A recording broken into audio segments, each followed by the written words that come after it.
Subscribe कीजिए UP ताज़ा news channel को और घंटी को दबा दीजिए ताकि सबसे पहले आप तक खबरें पहुंच जाएं।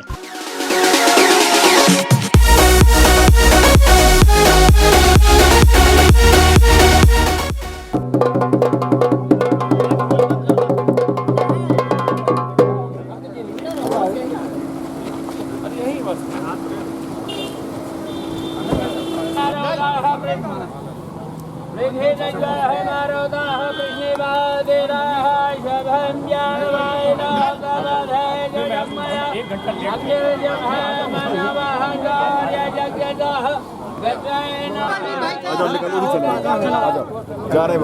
मेरा आखिरी कृपया मंच पर आने का प्रश्न करें।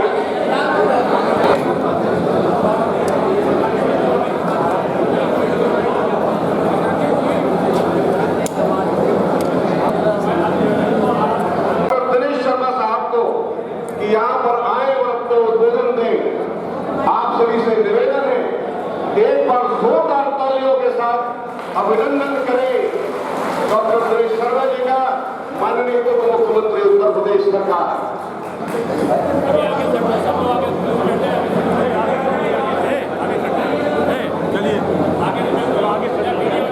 चलिए आप लोग अब आगे तटिए।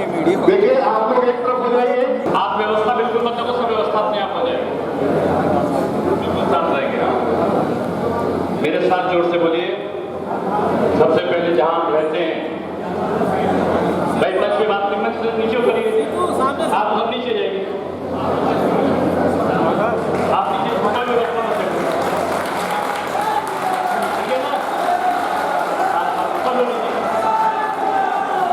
विधायक आए हमारे पुष्पेंद्र सिंह चंदेल जी हैं, आदरणीय गंगाचरण राजपूत जी हैं, नरेंद्र सिंह यादव जी हैं, मनीषा अनुरागी जी हैं, गौरी शंकर जी हैं, राकेश गोस्वामी जी हैं, झांसी से पधारे हुए हमारे रवि शर्मा जी भी हैं।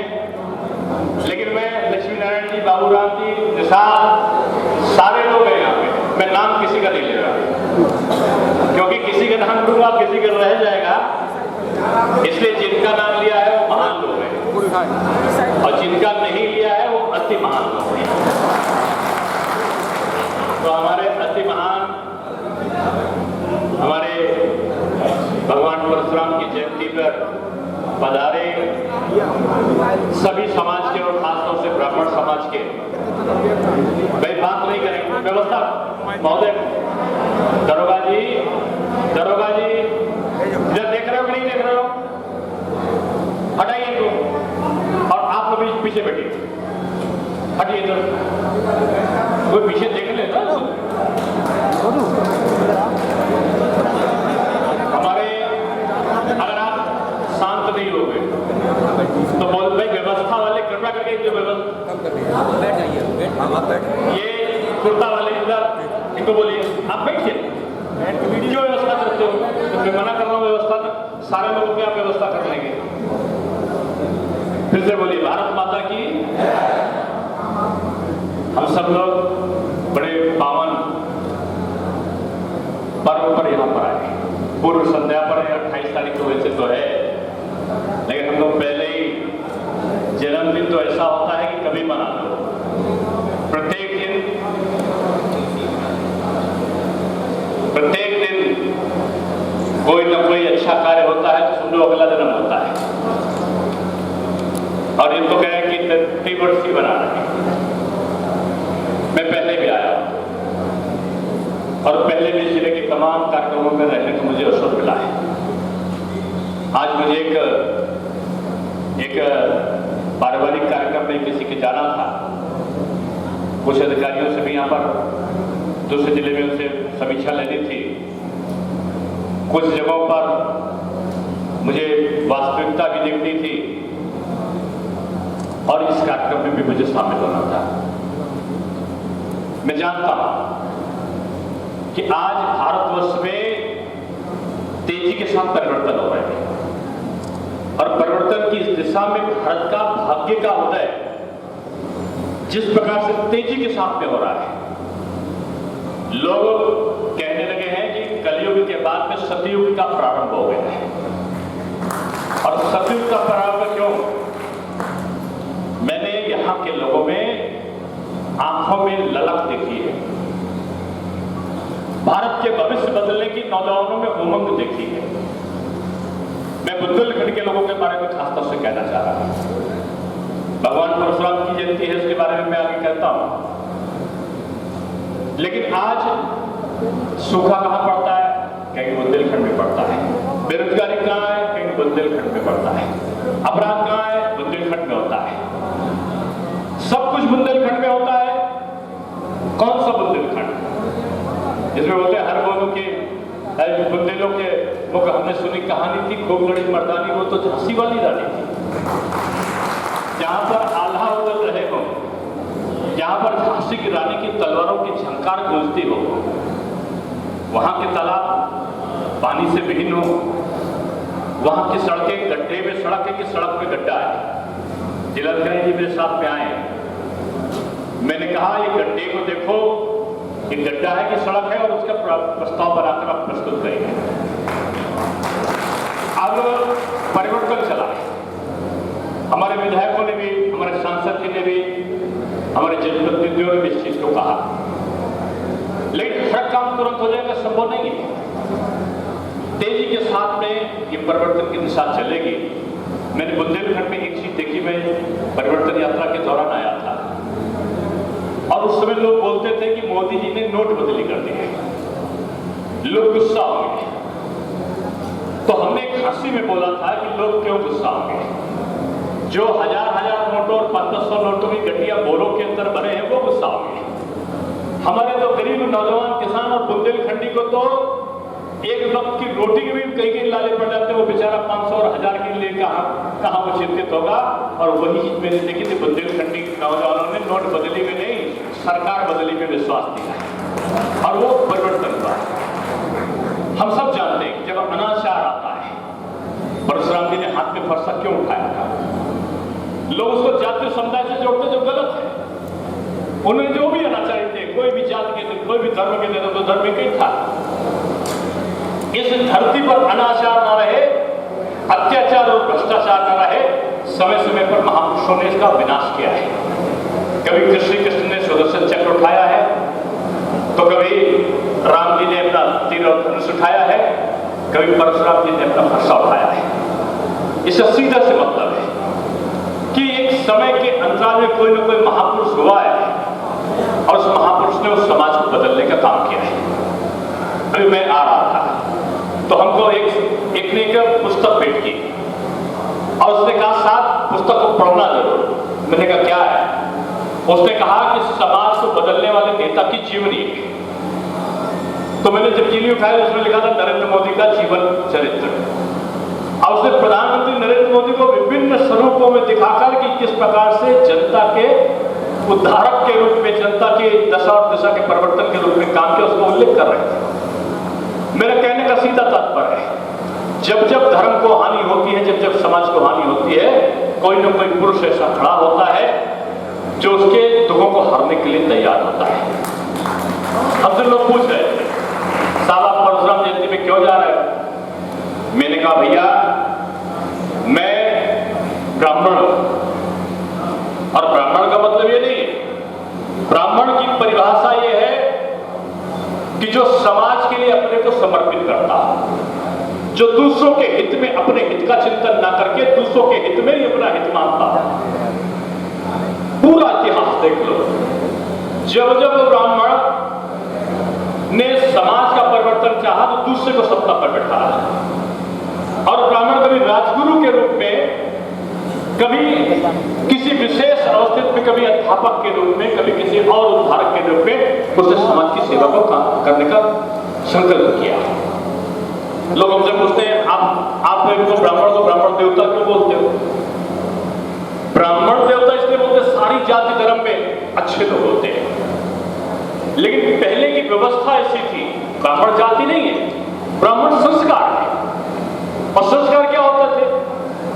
जो ब्रह्मचर्य जीवन का व्यतीत करता था, जो जमीन पर सोता था, यज्ञोपवीत को धारण करता था, तिलक और चंदन का धारण करके ईश्वर की स्तुति करता था, समाज में अध्ययन और अध्यापन का कार्य करता था, भिक्षाटन करके अपना रूखी सूखी सिखाता था और समाज अच्छा बने इसके लिए शिक्षा का, संस्कार का प्रवाहन करता था, उसको फैलाता था, तो लोग बोलते थे ये ब्राह्मण है। यानी ब्राह्मण का काम क्या होता था? जो देवताओं का काम होता था। देवता दूसरे के हित की रक्षा करते थे, समाज अच्छा हो इसके लिए विभिन्न स्वरूपों में अवतरित होते थे और अवतरित होकर समाज को अच्छा बनाने का काम करते थे। यह काम जिसने किया उसको उन्होंने कहा ब्राह्मण है। यानी देवताओं के समतुल्य कार्य करने का प्रयत्न जिस विधा ने किया होगा, उस संस्कारवान व्यक्तियों के समूह को ब्राह्मण कहा गया, ब्राह्मण कहा गया। और इसलिए कभी कभी जब संबोधन होता है तो ब्राह्मण को हम ब्राह्मण देवता कह के पुकारते हैं कि जो सदकर्मों को करे, जो अच्छे कर्मों को करे, जो सत्य निष्ठा के साथ में करे, वो ब्राह्मण है। और इसलिए हम ब्राह्मण को ब्राह्मण देवता बोलते हैं। लेकिन जहां विकृतियां आ जाती हैं, कई कई लोग हमसे बोलते हैं, मैं उदाहरण देता हूं, मैं महापौर था और महापौर के दौरान जो जैसे भी सुप्रीम कोर्ट ने निर्णय दिया कि अवैध जो पशु वधशाला है बंद हो गई। मैंने महापौर के तौर पर पहले अवैध पशु वधशाला बंद कराई, दुकान को बंद कराई जिसका लाइसेंस नहीं था। अब आप विश्वास करो, हमारे किसी भी मुस्लिम भाई का फोन नहीं आया। रात को मेरे बहुत अच्छे प्रिय थे तिवारी जी का रात को फोन आया, डॉक्टर साहब अनंत हो गया है। मैंने कहा क्या हो गया तिवारी जी? बोले गरीबों पर अत्याचार शुरू हो गया है, लोग भूखे मरे। मैंने कहा तिवारी जी हो क्या गया है? बोले कुछ नहीं होगा, सलीम के साथ जो काम हुआ किसी दुश्मन के साथ ना हुआ। मैंने कहा उसके साथ काम क्या हुआ है? बोले दुकान बंद करा दी गई। मैंने कहा क्यों बंद करा दी गई? क्योंकि खोले था, पता नहीं उसका अवैध लाइसेंस था, अवैध लाइसेंस नहीं था, उसके पास में लाइसेंस नहीं था, अवैध दुकान थी। वो कौन है इससे मतलब थोड़ी था, कौन जाति का है, कौन धर्म का है इससे मतलब तो कोई नहीं था। हमको तो मौलाना साहब ने कहा कि ये बगैर लाइसेंस चला इसको बंद होना चाहिए। तब तक एक वाजपेयी जी का फोन आ गया, बोले साहब तिवारी जी नाराज है और नाराज है इसलिए आपको कुछ करना पड़ेगा। मुझे बड़ा ताज्जुब हुआ, सही बता रहा हूं। मेरे दूर की रिश्तेदारी में आते थे और जब मैंने पता किया कि आखिर ये नाराज क्यों मुझसे, तो लोगों ने बताया शाम को जब 7 बजे हो जाता तो अंधेरे के दौरान झोला आता है, झोला में भर के थोड़ा सा तिवारी जी खुद भी खरीद कर ले जाते हैं और घर में पका कर खा जाते हैं। हमने कहा तो गड़बड़ है। जब समाज का हमारा ब्राह्मण देवता मांस का भक्षण करेगा, जब वो शराब और विकृतियों में जाएगा, महिलाओं के प्रति जिसको देवी कहते हैं, 1 लाख फूल 1.25 लाख नाती जय के घर में दिया ना भाती। महिला का अपमान किया तो रावण का वंशनाश हो गया, महिला का अपमान किया द्रौपदी का तो 100 भाइयों वाले कौरवों के वंश का विनाश हो गया। किसने बताया? हमारे ब्राह्मण कुल के लोगों ने तो अपनी कथा का वाचन करके बताया समाज को। और उस ब्राह्मणवादी व्यवस्था जिसको लोग बोलते हैं, वो ब्राह्मणवादी व्यवस्था नहीं थी। गीता का उपदेश का अगर प्रवाहित किया तो गीता का उपदेश किसने दिया? यदुवंशी श्री कृष्ण ने दिया। वेद व्यास मछुआरे थे। अगर वेद पाठ का रचना किया तो वेद व्यास जी ने किया, कोई ब्राह्मण नहीं थे। और अगर रामायण का रचना किया तो वाल्मीकि जी ने किया। ब्राह्मण ने किया क्या? अच्छी चीजों को समाज में फैलाने का काम करने वाला वो ब्राह्मण कुल का वंशज कहलाया। यानी ब्राह्मण ने समाज की विकृतियों को दूर करने का बीड़ा उठाया। और व्यवसाय था ब्राह्मण का। ब्राह्मण का व्यवसाय था अध्यापन, शिक्षा करना। समय के परिवर्तन के साथ साथ 2 प्रकार के ब्राह्मण हुए, एक था याची, एक था अयाची। याची में तो वही मैंने बताया कि जमीन पे सोना, ब्रह्मचर्य को धारण करना, भिक्षाटन करके भूख को मिटाना, अध्यापन का कार्य करना, संस्कृत के स्तोमों को कहना, हवन करना, पूजा करना, प्रार्थना करना, वो याची ब्राह्मण के श्रेणी में कहलाया। और जो अयाची ब्राह्मण था वो व्यवसाय करने लगा, और जो व्यवसाय करने लगा और साथ साथ सदकर्मों का पालन करता था और नौकरी पेशा बन गया। तो अयाची ब्राह्मण जो इसमें आया, लेकिन ब्राह्मण तो भी कहलाया क्योंकि उसने सदकर्मों का साथ दिया है। तो आप सब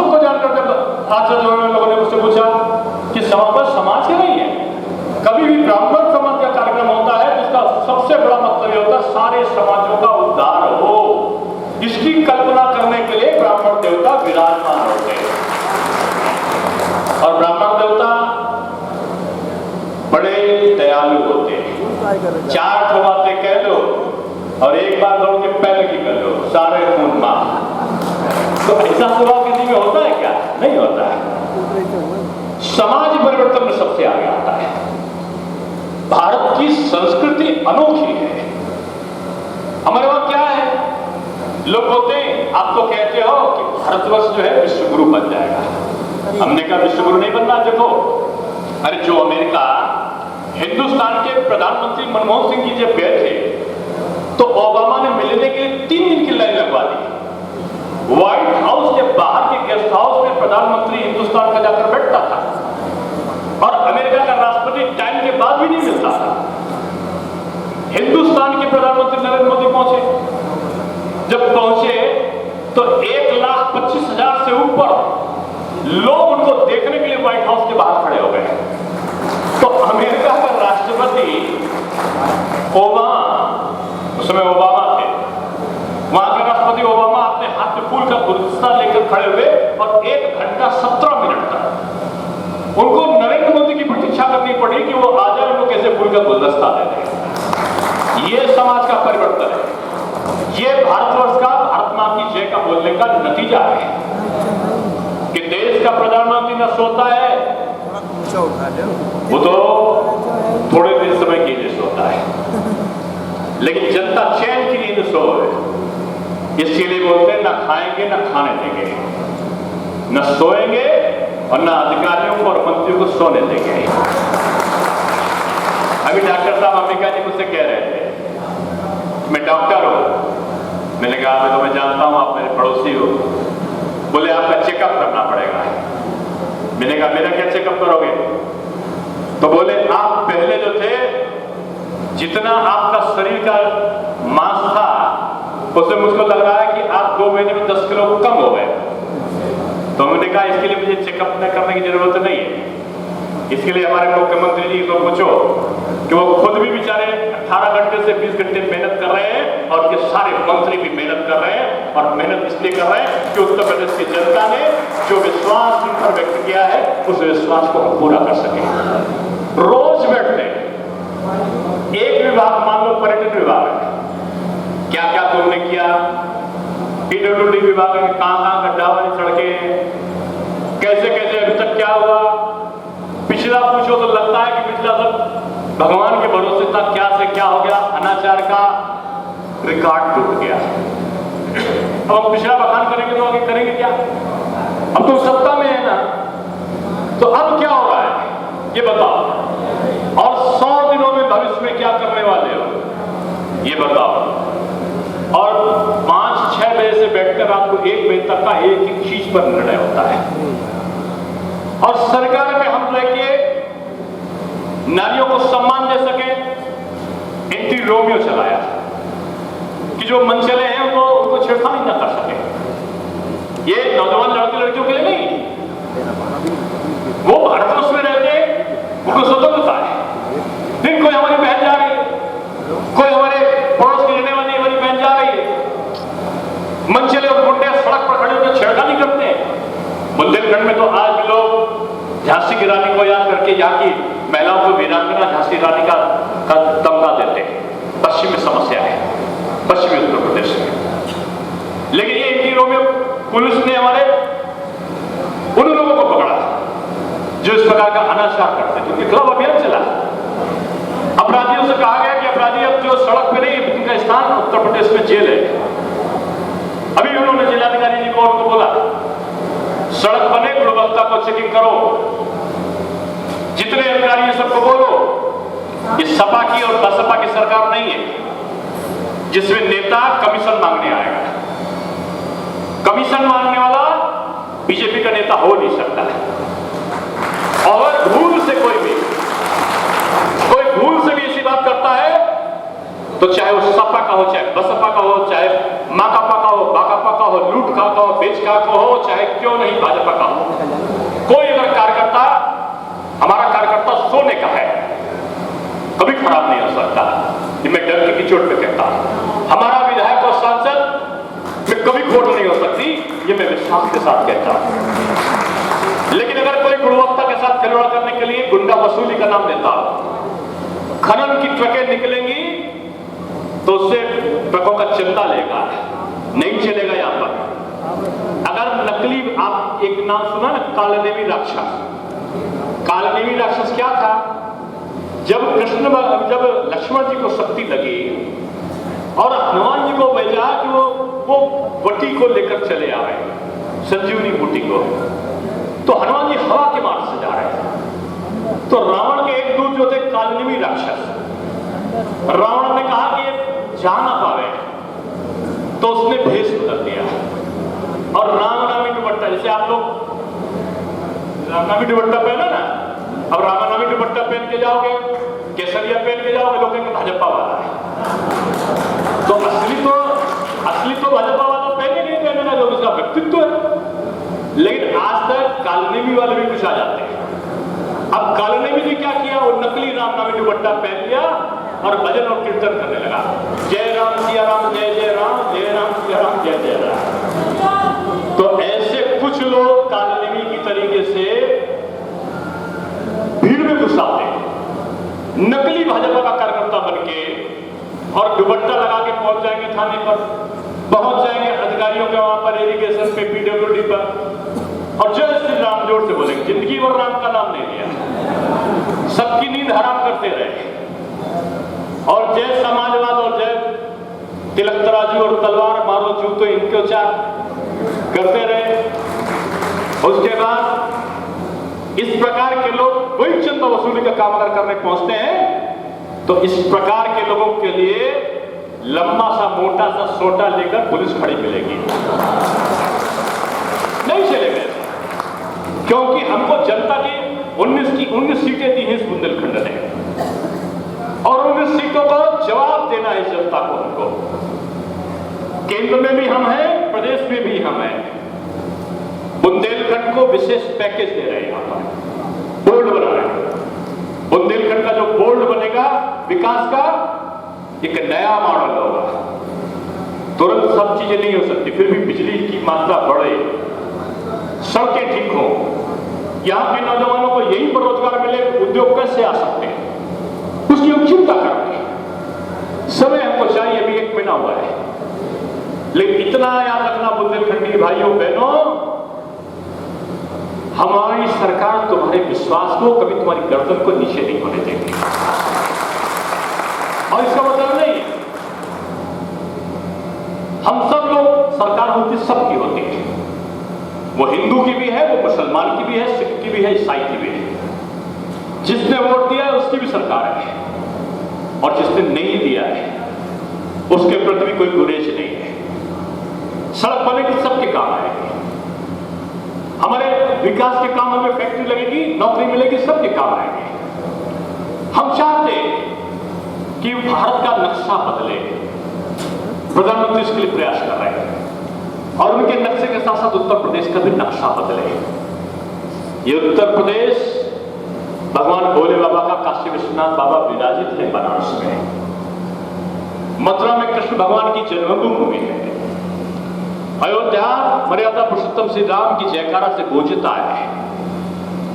हमारा बुंदेलखंड आल्हा मुगल को याद करता है, हमारा बुंदेलखंड झांसी की रानी को याद करता है, और हमारा राठ, हमारा हमीरपुर हमारे स्वामी ब्रह्मानंद जी को याद करता है।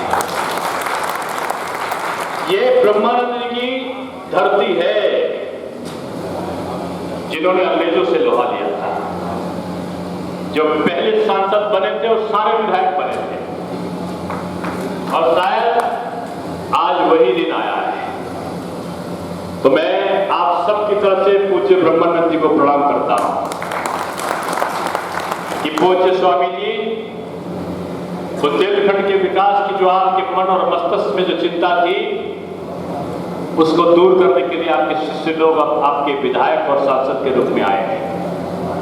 सारी इच्छाएं जो ब्रह्मानंद ने की होगी, मैं अपने विधायकों से, अपने सांसदों से, अपने जो भी यहाँ पे पदाधिकारियों से कहूंगा कि उनकी एक एक चीज जो जीवन वृत्त में जो उनकी कथाओं में कहानियों में लिखा है, बुंदेलखंड के विकास के लिए तालाबों में पानी कैसे आएगा, हैंडपंप ट्यूबवेल कैसे लगेंगे, हम चिंता करेंगे, पानी के लिए विशेष योजनाओं को बनाना लाएंगे। भगवान परशुराम की जयंती पे आप कहोगे भगवान यही तो चाहते थे, परशुराम यही तो चाहते थे कि जनता सुख और चैन से जिए, वो यही तो चाहते थे कि असली प्रवृत्तियों का नाश हो। वही तुमने कहा, वही तो मैंने कहा कि परशुराम जी असली प्रवृत्तियों का नाश करने के लिए होते थे। तो आज हम उनके अनुयायी लोग सरकार में बैठे हैं, तो जो भी अपराधी है यानी अपराधी आसुरी प्रवृत्ति का होता है, उसकी जाति और धर्म नहीं होता है। उन्होंने तो सफाया कर दिया था, तब कोई और उपाय नहीं था। ऐसा अनाचार चाहे किसी जाति का उपाय किसी धर्म का हो, उसको रहने का अधिकार नहीं है, न बुंदेलखंड में न उत्तर प्रदेश में। या तो जेल जाओ या तो भाग जाओ, इसके अलावा तुम्हारा कोई काम नहीं। भारत की भूमि बड़ी पवित्र भूमि है। हम भोजन करते हैं ना, तब भी हम कहते हैं प्राणियों में सद्भावना, मनुष्य में नहीं, प्राणियों में सद्भावना। हम कहते हैं कि मानव का कल्याण। कौन मानव? ये जो सुकमा में नक्सलवादी घटना करके सैनिकों को मार देते हैं, कौन मानव? मानव तो सब आ गया। जो पाकिस्तानी आतंकियों को पैसे देने वाला पाकिस्तान है, जो इराक और ईरान में रहने वाले आतंकी है। भारतवर्ष की भूमि ऐसी है जहां की संस्कृति कहती है कि प्राणियों में सद्भावना, यानी पशु पक्षी और जातीय धर्म के बजाय सब में सद्भावना। हमारी संस्कृति बोलती है मानव का कल्याण, यानी मानव जो गलत राह पर चले गए वो भी उनका कल्याण हो, सही राह पर आ जाए। यही हिंदू धर्म है, जिसको लोग ब्राह्मणवादी व्यवस्था कहते हैं। नहीं, ये एक सदाचरण की तरफ करने वाला जो धर्म है उसका नाम हिंदू धर्म है, और उसको सदाचरण रूप से चलाने का कर्म करने वाला ब्राह्मण स्वरूप में अवतरित हुआ, जिसको हम ब्राह्मण देवता बोलते हैं, वो है कि उसको संचालित समाहित करने का काम करता है। हमारी संस्कृति क्या है? जो जन्मा है वो कमाएगा, जो कमाएगा वो खिलाएगा। अमेरिका में जाओ तो बोलते हैं कि जो जन्मा है वो कमाएगा, जो कमाएगा वो खाएगा। अब भारतवर्ष की दशा में एक परिवर्तन आया। वो कहते हैं कि जो जन्मा है, अंग्रेज लोग कहते हैं जो जन्मा है वो कमाएगा, जो कमाएगा वही खाएगा। जो कमाता नहीं है उसे खाने का अधिकार नहीं है। ये कौन बोलता है? ये पाश्चात्य संस्कृति वाले अंग्रेज बोलते हैं। लेकिन हिंदुस्तानी क्या बोलता है? जो जन्मा है वो कमाएगा, जो कमाएगा वो खिलाएगा। हम अपने पास रोटी रखते हैं, दूसरे को रोटी मिल जाए तब हम खाना खाएंगे। अतिथि देवो भव, अतिथि हमारा देवता के समान है। हम कहते हैं सर्वे भवन्तु सुखिनः, सबके सुख में मेरा सुख है। यह जो बोलता है वही हिंदू धर्म को मानने वाला होता है। तो आज इस प्रकार के जब कार्यक्रम होते हैं, हम लोगों ने तय किया है कि सभी महापुरुषों के जन्मदिन पर जो छुट्टी होती है ना, अब छुट्टी हो गई, पता लगा घर में टेलीविजन देख रहे हैं, पिकनिक मनाने गए, महापुरुष को याद ही नहीं किया। परशुराम जयंती हो तो हर स्कूल में उनकी पूजा होनी चाहिए, हर ऑफिस में 5 मिनट 10 मिनट 15 मिनट कम से कम जानो तो परशुराम भगवान क्या हुए, राणा प्रताप क्या हुए कि जानो तो, अंबेडकर जी क्या हुए। अब छुट्टी में घर बैठ जाएंगे तो अंबेडकर जी के बारे में बताएगा कौन? स्कूलों में होना चाहिए।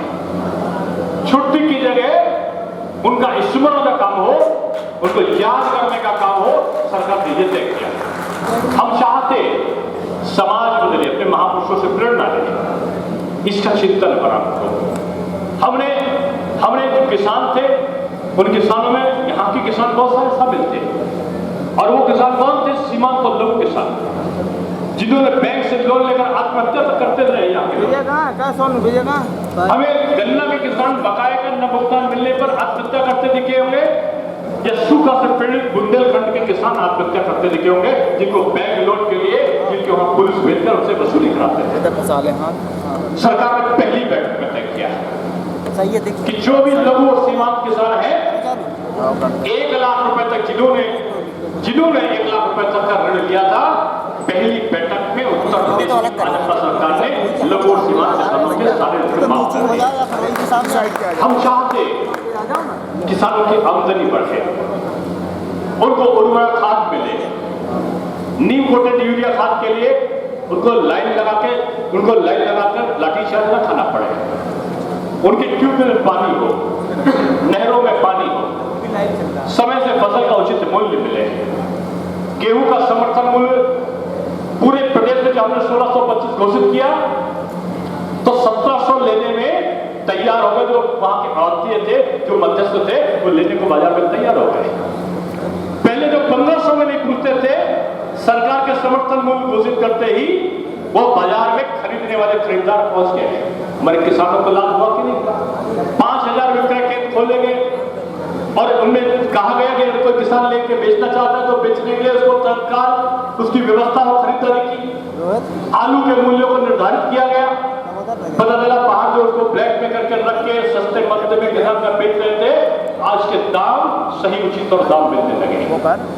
हम चाहते हैं कि परिवर्तन का ये जो हमारे महापुरुषों के जन्मदिन पर जो जयंती मनाई जाती है, एक नया संकल्प लेकर हम सब जाएंगे। बड़ा विचित्र भारतवर्ष है। इस भारतवर्ष को बनाने के लिए लोगों ने त्याग दिया है, बलिदान दिया है, और बलिदान ऐसे नहीं दिया है। बलिदान तो लोगों ने दिया है कि जहां जहां हमारे महापुरुष कहते थे, जहां जहां सदल चरण होता है साक्षात ईश्वर का वास होता है। मैं जब यहां पर आ रहा था, सही बता रहा हूं, मुझे लगा कि साक्षात इतने अच्छे लोग यहां पर हैं, प्रभु की अनुकंपा बरस रही होगी उन पे। क्यों लगा मुझे? आप जानते हो रामायण रामचरितमानस में एक प्रसंग आता है कि भगवान, मुझे कई रामायण में अलग अलग किया है कि भगवान राम अपना शरीर को त्याग रहे हैं, यानी मानव का जो स्वरूप है उसको त्याग कर भगवान विष्णु का अवतार है, भगवान मर्यादा पुरुषोत्तम राम, और भगवान परशुराम उनका ही एक अंश है। कहते ये है कि वैसे कोई कहता है कि भगवान राम ने किसी प्रकार से जब दूध बनकर आए तो उन्होंने लक्ष्मण जी को श्राप दिया कि उन्होंने अंदर आने दिया और उसके विक्षोभ में उन्होंने अपने प्राण डाल दिए। कोई कहता है कि सरयू नदी पर जल की समाधि लेकर भगवान राम ने अपने प्राणांत किया है। किस प्रकार हुआ उसकी बहस में मैं नहीं जाता, लेकिन एक प्रसंग आता है रामायण में। विभिन्न प्रकार की रामायण राम के बारे में लिखी गई हमारे अध्यात्म हमारी पुस्तकें। एक में विषय आता है कि भगवान राम सरयू में जाते हैं, अयोध्या नगरी के लोग निकल आते हैं कि राजा राम अपने प्राणों को सरयू में जल समाधि लेकर छोड़ने जा रहे हैं। पीछे पीछे रोती बिलखती जनता आती है, राम जी सबको रोक देते हैं। तब तक लक्ष्मण आते हैं और कहते हैं, भैया तुम अपने भाई को भूल गए? जिस भाई ने कभी अपने राम को नहीं छोड़ा, आज वो राम अपने लक्ष्मण को छोड़कर जा रहा है। राम जी की आंखों में आंसू आ गए, लेकिन फिर हंसने लगे। बोले, पगले तुझको मैंने कहां छोड़ा है, किसी भी जन्म में तेरा साथ मैंने नहीं छोड़ा। आप जानते हो भगवान विष्णु के जो शेषनाग उनके ऊपर रखते थे, वही लक्ष्मण का अवतार करके जब राम जी विष्णु का भगवान का अवतार श्री रामचंद्र हुए तो लक्ष्मण जी जो थे वो शेषनाग का अवतार करके जो शेषनाग के रूप में थे, वो शेषनाग लक्ष्मण जी के रूप में अवतरित होकर राम जी के साथ में हो गए। जब कृष्ण बने तो बलदाऊ के रूप में शेषनाग उनके साथ में रहे। जब जब विष्णु भगवान रहे, शेषनाग ने साथ नहीं छोड़ा। तो राजा राम ने कहा कि लक्ष्मण तेरा साथ नहीं छोड़ सकता मैं, आओ तुम भी मेरे साथ में जल की समाधि लो, हम दोनों का प्राणांत हो जाए।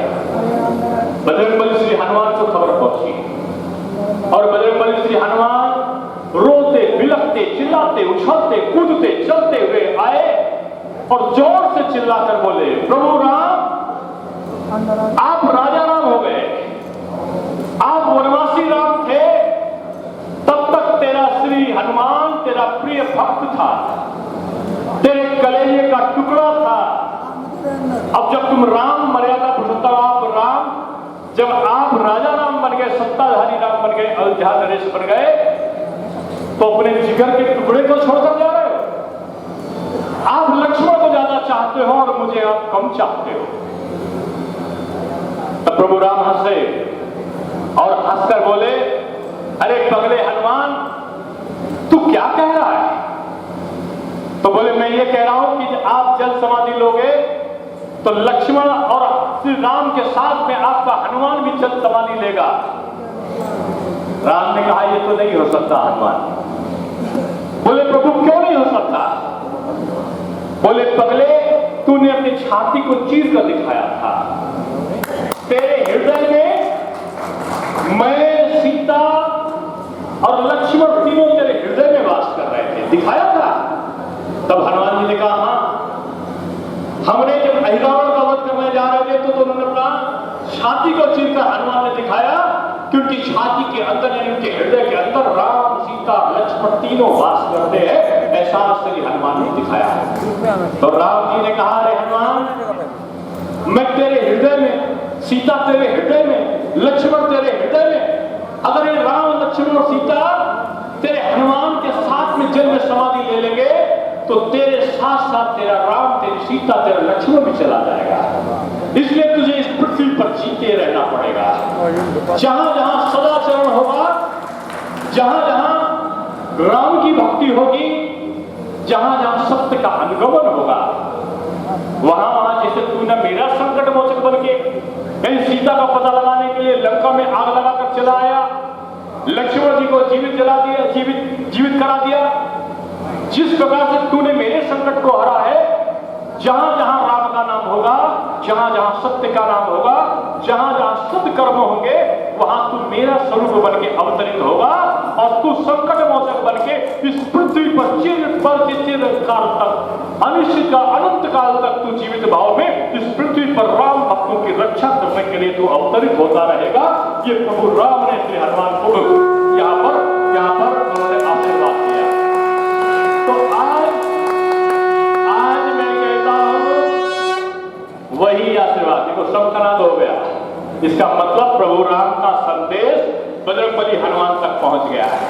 इसलिए मेरे साथ फिर बोलो, बोलो श्याम रामचंद्र की, पवन सुत हनुमान की, भगवान परशुराम की।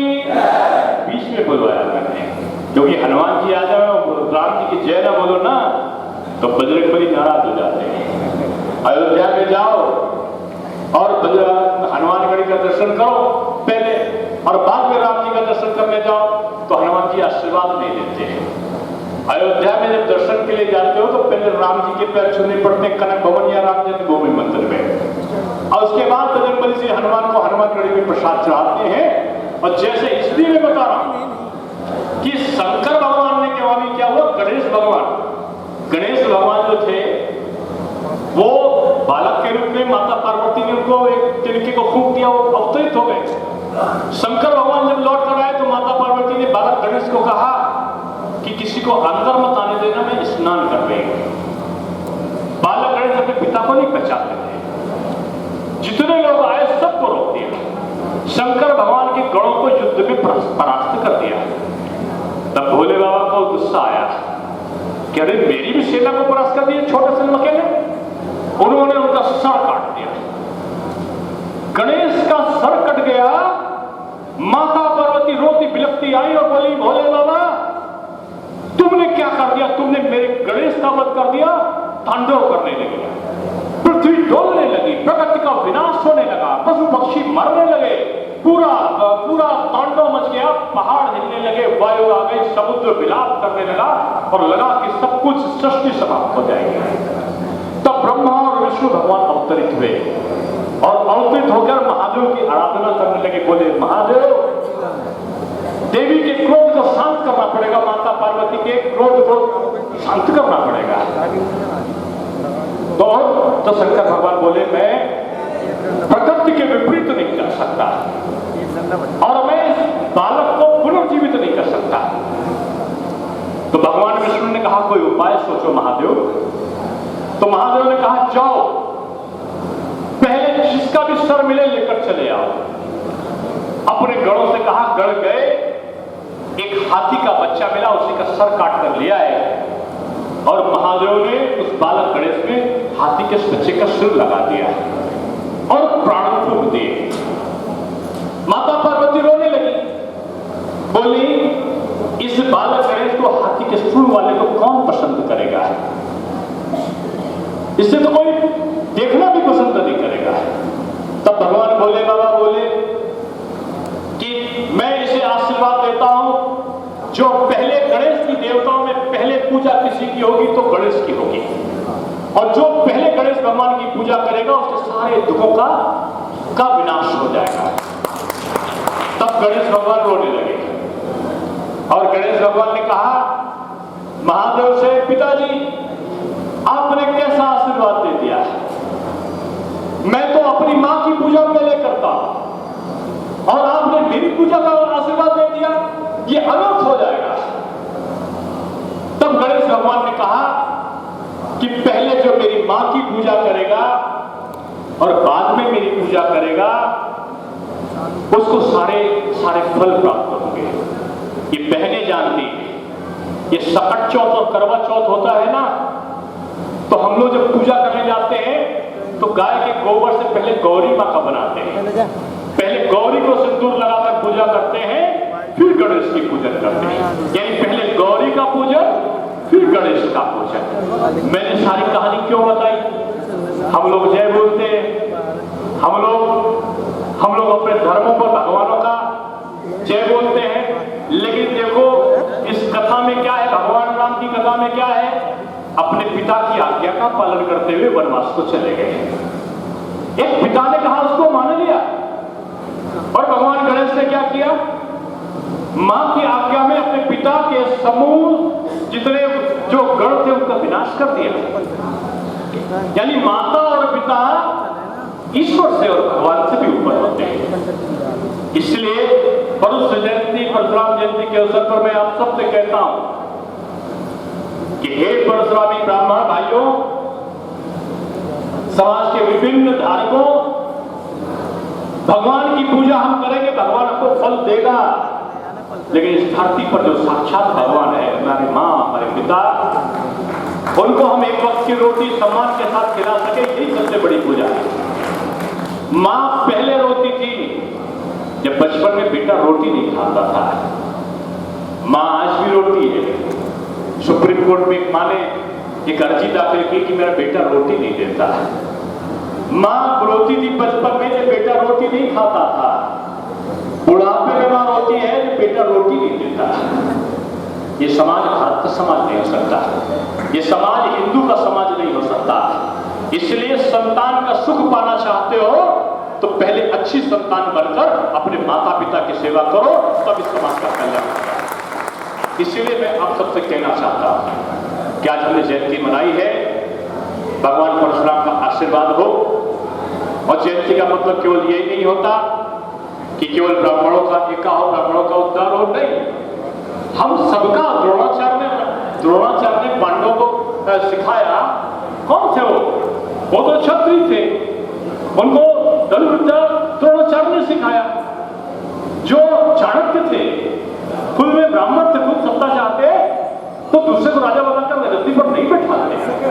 ये त्याग की धरती वाले लोगों इस बुंदेलखंड के समग्र लोगों का चिंतन करते हुए समाज का उद्धार हो, प्रतीक्षा करना, क्रोध न करना, कोई चीज आ जाए हर चीज में वो घटनाएं मत करना।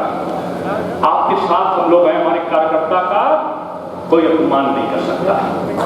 लेकिन मेरे भैया हाथ जोड़कर निवेदन है, कानून को अपने हाथ में मत लेना।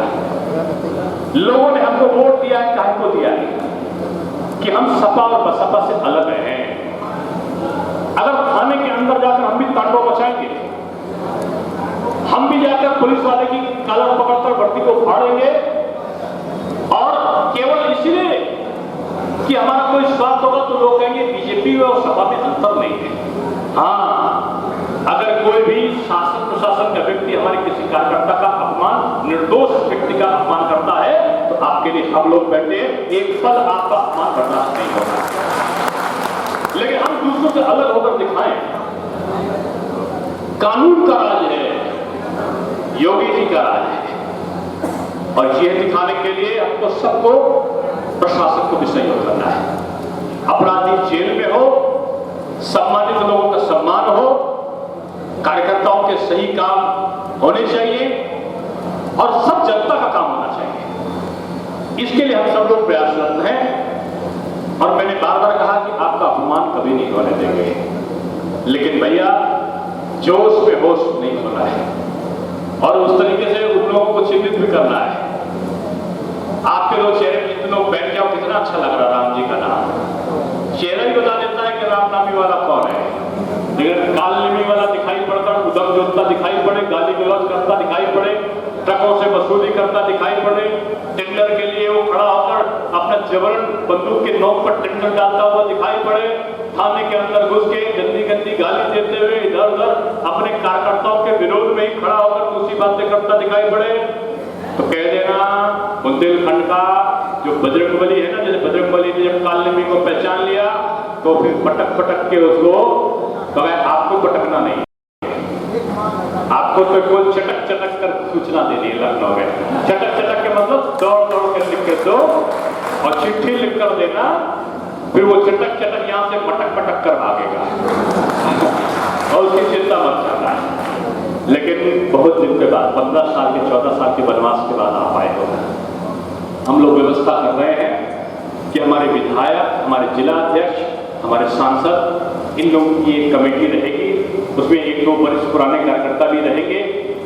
जिला स्तर पर आपकी जो समस्याएं होंगी वो लेंगे, आपको भागकर लखनऊ जाने की जरूरत नहीं है। और ये सारी समस्या हमारे प्रदेश के अध्यक्ष जो भाजपा के बनेंगे, हमारे संगठन मंत्री जो होंगे, उनके सामने जिले के लोग अपनी समस्या को पूरा दिन रखेंगे और उस दिन की समस्या को हल करने के लिए प्रदेश के मुख्यमंत्री और उप मुख्यमंत्री हम सब लोग अलग से बैठेंगे। यानी जनता की वर्तमान सरकार जनता के द्वार होगी, आपको किसी प्रकार से जयकारा लगाते हुए लखनऊ जाना नहीं पड़ेगा। इसलिए मेरे भाई समय की प्रतीक्षा का उतावले बिल्कुल मत बनना, क्योंकि मुझे दिखाना है कि हम सभा से अलग हैं, हमें दिखाना है कि मोदी जी को 2019 में भी हमको लाना है, हमें दिखाना है कि हम सब परिवर्तित नहीं कर सकते। लोग बोलते थे, सब बोले एक जगह में बोले बड़ा बेमान आदमी हटा दीजिए, तब तक दूसरे जिले में पहुंचा, उनका ये बेमान आदमी इसको हटा दीजिए। हमने कहा कहाँ भेज दूंगा, लखीमपुर भेज दो, लखीमपुर और कहाँ भेज दूंगा, रामपुर भेज दो। हमने कहा एक गलत आदमी दूसरी जगह जाएगा तो दूसरी जगह भी गलत करेगा, गलत का तरीका गलत नहीं है, वो गलत आदमी सही बनकर या तो काम करे या तो निलंबित और टर्मिनेट होकर यहाँ से 1 2 3 हो। यह काम है, हमको कौन बदलवाना है, कौन ट्रांसफर कराना है, कौन पोस्टिंग कराना नहीं। हमारे क्षेत्र की गली बननी चाहिए, लाइट आनी चाहिए, पानी आना चाहिए, रोजगार मिलना चाहिए, किसानों की इनकम बढ़ना चाहिए, ये धर्म है मेरा। इसलिए मैंने अलग से कोई प्रेस वार्ता नहीं करी है, यहाँ पे मैं प्रेस वार्ता करूंगा भी नहीं, ना अलग से कोई गाइड दूंगा। जो भी मैंने कहा यही प्रेस नोट है, यही आपके लिए खबर है। मैं भगवान परशुराम के चरणों में नतमस्तक होता हूँ, यही के माध्यम से पूरे बुंदेलखंड को संदेश पहुंचाता हूँ। हमारे सारे विधायक, सारे सांसद और हमारे पूर्व सांसद सब लोग बहुत अच्छे लोग हैं और कभी गड़बड़ी नहीं करने वाले लोग हैं। फिर भी कोई अगर काम होगा तो लखनऊ में आप सबके लिए विराजित है। मेरे साथ में अब की क्या है ना, बजरंगबली वाला भूसा बनाना। मोदी जी कहते हैं सबका साथ सबका विकास, और देख लेना मैं राम जी की जय बुलवा रहा हूँ तो राम को मानने वाले लोग हाथ उठाएंगे और जो रावण वाले लोग हैं वो हाथ नहीं उठाएंगे। मंच में भी देख लेना, मंच के नीचे जिसका हाथ उधर समझो राम का, और जिस बहन का हाथ उधर समझो सीता माता।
बिछा दो आगे आगे